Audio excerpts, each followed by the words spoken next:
You might remember back in January of 2013, Sweet Cakes by Melissa refused a lesbian couple looking for a cake for their wedding based on their religious objection, their so-called sincerely held religious beliefs, which were anti-gay beliefs. This was, of course, anti-gay baker Melissa Klein. Melissa Klein was invited to participate in a panel at the Values Voters Summit last week. And you may have heard that Melissa Klein closed the physical storefront of her business.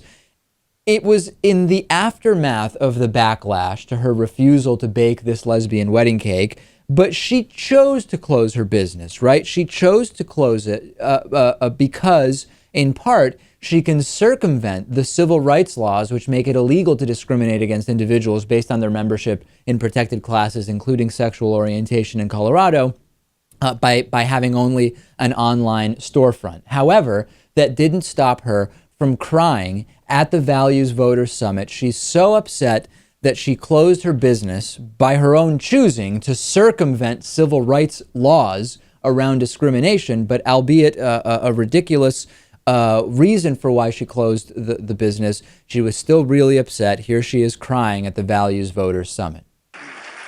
Sorry, I don't mean to get emotional. It just really touches my heart. But anyways, I would sit with them and I would sit and sketch up designs, and sometimes it would take, several different designs until we got the perfect cake that just matched them. And sometimes it would take 2 hours of sitting in a cake tasting. And if they chose me to do their cake,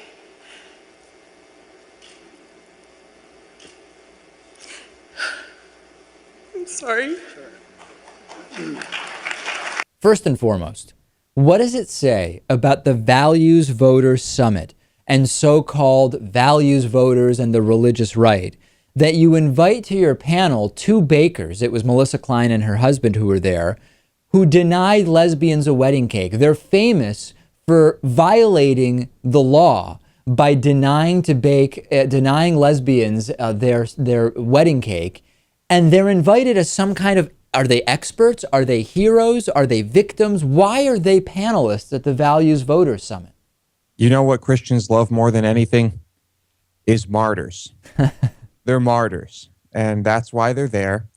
And it's, you heard the applause. I mean, this is what they love. It's sad that businesses sometimes close, but the reality is that she chose to close her business, and she chose that because she wanted to circumvent the laws which prevent anti-gay discrimination.